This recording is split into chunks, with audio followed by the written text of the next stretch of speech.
Python identity operators. Identity operators are used to compare the objects not if they are equal. যদি সেগুলা সমান না হয়, but if they are actually the same object with the same memory location. তখন আমরা পাটিগণিত শিখছিলাম ইয়াতে class 5 6 7-এ।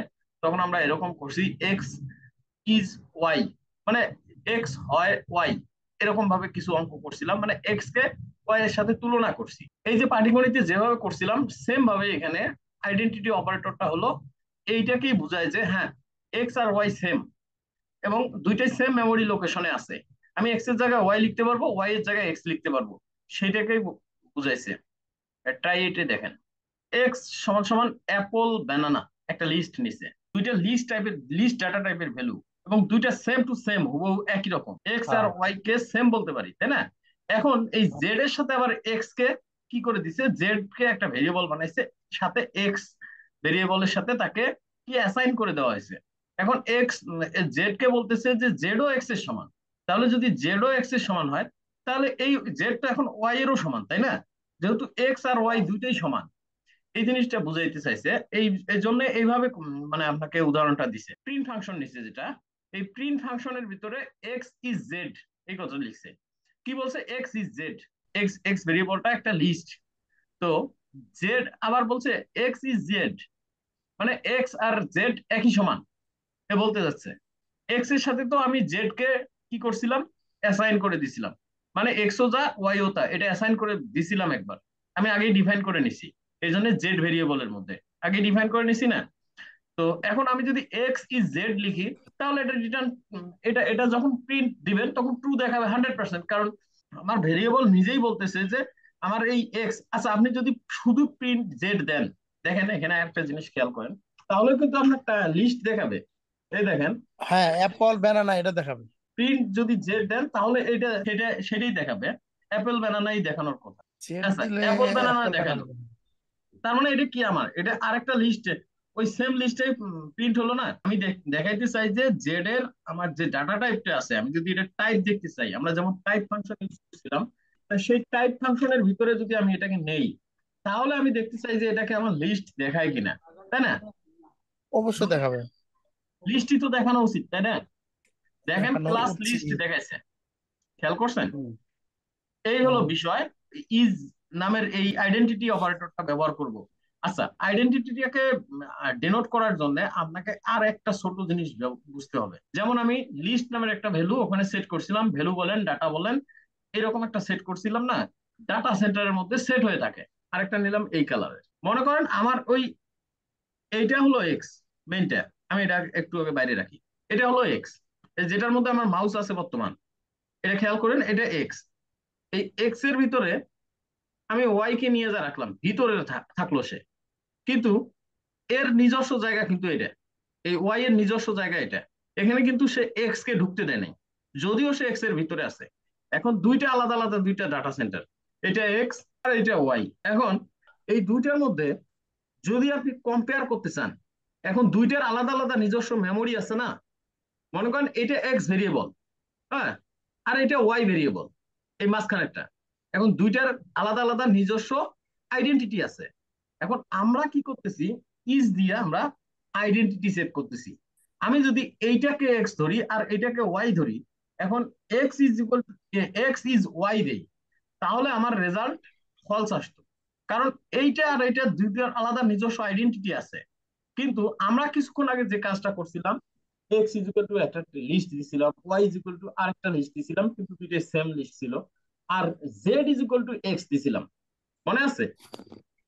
হ্যাঁ, আমরা এখানে কি করছি, এক্স ইজ ইকুয়াল টু একটা লিস্ট দিছি, ওয়াই ইজ ইকুয়াল টু আরেকটা লিস্ট দিছি, দুইটাই সেম, আর জেড ইজ ইকুয়াল টু আবার জেড কে এক্স এর সাথে অ্যাসাইন করে দেওয়া হয়েছে। এখন তাহলে এখানে আমার তিনটা যে ভেরিয়েবল আছে এক্স ওয়াই জেড, এই তিনটাই সেম, সেম টু সেম। এখন এই তিনটা ভেরিয়েবলের ক্ষেত্রে তখন কি হয়, আমি আরেকটা নেই, তখন মনে করেন এটা এক্স, এই এক্স এর সাথে এক্স যা আছে, এক্স এর মনে করেন এক্স এর এই একটা মেমোরি, মেমোরি এইটার মধ্যে আপনি অনেক কিছু করতে পারবেন। এখন ওয়াই ভেরিয়েবলও ঠিক এইটাকেই ডোনেট করে, মানে এইটার মধ্যেই থাকে, আর জেড ভেরিয়েবলও এইটার মধ্যেই থাকে। বুঝতে পারছেন এখন? সবাই এই একটা ত্রিভুজকে ইন্ডিকেট করে, মানে আমার মেমোরি লোকেশনও এটা, তোমার মেমোরি লোকেশনও এটা, ওর মেমোরি লোকেশনও এইটা। মানে আমরা যে তিনটা ভেরিয়েবল বানাইলাম, এই তিনটা ভেরিয়েবলেরই মেমোরি লোকেশন একটা এইটাই। এবং এটার কারণ হলো এইটার আমাদের ভ্যালু যখন আমরা সেট করে দিছি, ডাটা টাইপ যখন সেট করে দিছি, সেম ডাটা টাইপ এবং সেম ভ্যালু ছিল, যার কারণে এই এই অবস্থা হয়েছে। বুঝতে পারছেন এখন বিষয়টা? আমি কি করছি, এক্স ইজ ইকুয়াল টু 10, আমার এইটা একটা memory location. Z is equal to 15, আমার এইটা একটা মেমোরি লোকেশন। এখন যখন y is equal to z লিখছি, এই যে এখানে হ্যাঁ আমার এইটা একটা মেমোরি লোকেশন না, জেড এইটা একটা মেমোরি লোকেশন। এখন আবার আরেকটা ভেরিয়েবল বানাইলাম y is equal to z. এবার খেয়াল করেন, এবার বুঝতে পারবেন খুব ইজিলি। এখন আমার এখানে ভেরিয়েবল কয়টা? ভেরিয়েবল হলো তিনটা। এই তিনটা ভেরিয়েবলের ভিতরে ওয়াই ভেরিয়েবলের, এই ওয়াই ভেরিয়েবলের ভ্যালু আমি কোনো কিছু এসা সেট করি নাই। ভ্যালুকে মনে করেন আমি কোনো ভ্যালু দেই নাই, মানে এরকম যেমন এখানে 15 লিখছে, আমি 15 তো লিখতে পারতাম, সেটা না লিখে আমি y is equal to just লিখছি জেড। আমার তো জানা আছে জেড এর ভ্যালু 15। এখন ওয়াই কে আমি জেড এর সাথে যখন অ্যাসাইন করে দিছি, তখন আমি বলতেছি কি, যে ওয়াই নামে যে আমি ভেরিয়েবলটা বানাইলাম, এই ভেরিয়েবলের জন্য তোমার আলাদা কোনো মেমোরি লোকেশন সেট করার দরকার নেই। তুমি ওয়াই, আমার যে এই ওয়াই নামের নতুন ভেরিয়েবল বানাইলাম, এই ভেরিয়েবলকে তুমি জেড নামের যে ভেরিয়েবলের একটা মেমোরি লোকেশন ছিল সেখানেই সেট করে দাও।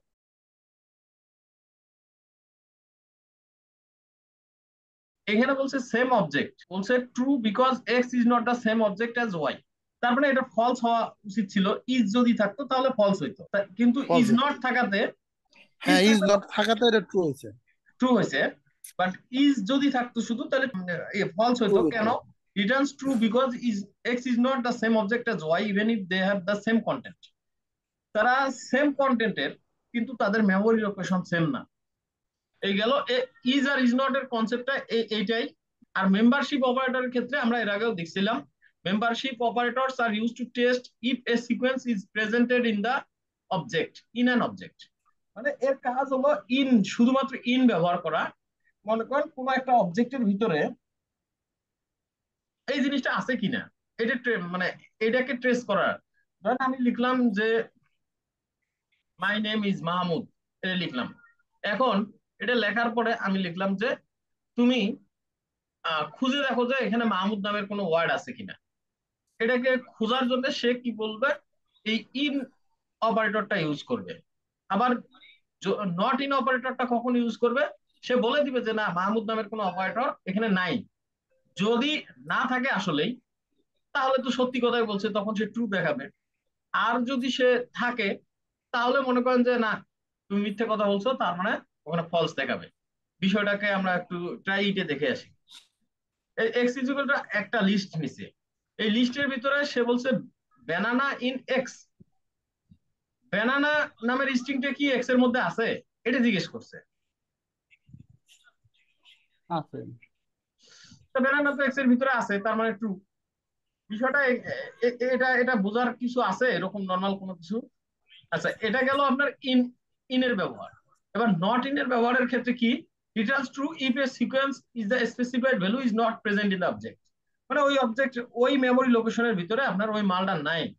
এখন এই যে সেম অবজেক্ট, সেম, আপনার সেম লিস্টের ভিতর থেকে আবার সে বলতেছে পাইনাপল নট ইন এক্স। সে বলছে পাইনাপল এক্স এর ভিতরে নাই, এটা সে বলছে। এখন আপনি প্রিন্ট করার সময় দেখতেছেন যে এক্স এর ভিতরে পাইনাপল তো আসলেই নাই, তার মানে কি ট্রু। বিষয়টা বুঝতে পারছেন? আপনি যদি এখানে অ্যাপল দেন, তাহলে এটা ফলস হয়ে যাবে।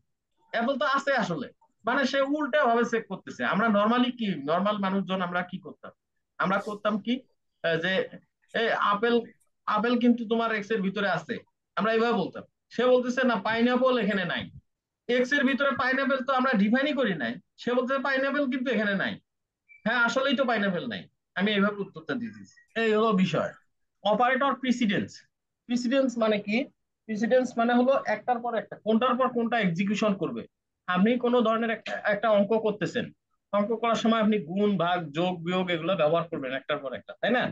এইটা হলো কোনটার হাইয়েস্ট প্রিসিডেন্স, কোনটা প্রথমে এক্সিকিউট হবে, এইটাকে বুঝাইতেছে অপারেটর প্রিসিডেন্স। আপনি অপারেটরে কোনটা আগে, কোনটার কাজ আগে করবেন, এটা এখানে বলে দিতেছে। তো পাইথনও এরকম মনে করেন একটার পর একটা কোনটার পর কোনটা করবেন কোনটার পর কোনটা করবেন এটা পাইথন বলে দিতেছে। Operator precedence describe the order in which operations are performed. Parentheses, parentheses মানে কি first bracket, has the highest precedence. প্যারেনথেসিসের সব থেকে বেশি প্রিসিডেন্স, যেটা মানে সবার আগে করতে হবে, meaning that expression inside parenthesis must be evaluated first. Expression inside মানে কোনো একটা স্টেটমেন্ট, আপনি কোনো একটা সূত্র আপনি প্যারেনথেসিসের ভিতরে দিবেন, সেটাকে প্রথমে এক্সিকিউট করতে হবে, এটাই বলছে। এখানে এটার এক্সাম্পলটা দেখেন আগে। এখানে করছে কি দুইটা প্যারেনথেসিসের ভিতরে আছে, ফার্স্ট ব্র্যাকেটের ভিতরে আছে দুইটা। এখানে একটা আছে 6+3, 6+3, তাহলে 9 - 9। তারপরে এই যে প্যারেনথেসিসের ভিতরে যেটা আছে এটাকে প্রথমে এক্সিকিউট করছে, তারপর হয়েছে 9 - 9, তার মানে অ্যান্সার আসছে 0। বুঝতে পারছেন? এই গেল অপারেটর প্রিসিডেন্সের একটা। তারপরে multiplication, multiplication has the higher precedence than addition, মানে গুণ যেটা, এটার প্রিসিডেন্স যোগের থেকে বেশি, সেটা বলছে। The হুম।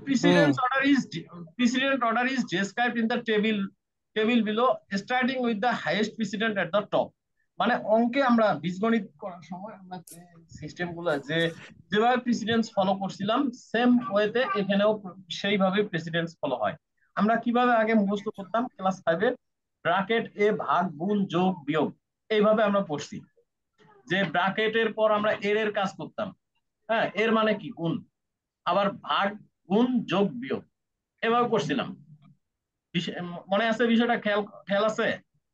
হ্যাঁ, ওই যে হ্যাঁ হ্যাঁ, এইভাবে পড়ছিলাম। ব্র্যাকেট এ ভাগ গুণ যোগ বিয়োগের কাজ করতাম, এখানেও বীজগণিতের মতোই এখানেও সেম ভাবে প্রথমে ব্র্যাকেট এক্সপোনেনশিয়েশন কি আমার স্কোয়ার। স্কোয়ার কি রকম, মনে করেন 2 স্কোয়ার, 3 স্কোয়ার, 5 স্কোয়ার আছে না, স্কোয়ার বা যেগুলোকে আমরা মনে করেন যে 2 to the power 10, 2 to the পাওয়ার 100, এই ধরনের লিখতে পারি না স্কোয়ারের ভিতর, এক্সপোনেনশিয়েশনের ভিতরে। এই পাওয়ারের কাজটা পরে করবে, ব্র্যাকেটের পরেই যদি আপনি কোথাও দেখেন এক্সপোনেনশিয়েশন আছে, তার মানে ব্র্যাকেটের পরেই এটার কাজ করতে হবে। প্লাস ইউনারি মাইনাস আর বিট ওয়াইজ নট। এই যে নট, বিট ওয়াইজ নট, এটার প্রিসিডেন্স হলো আপনার এক্সপোনেনশিয়েশনের পরেই।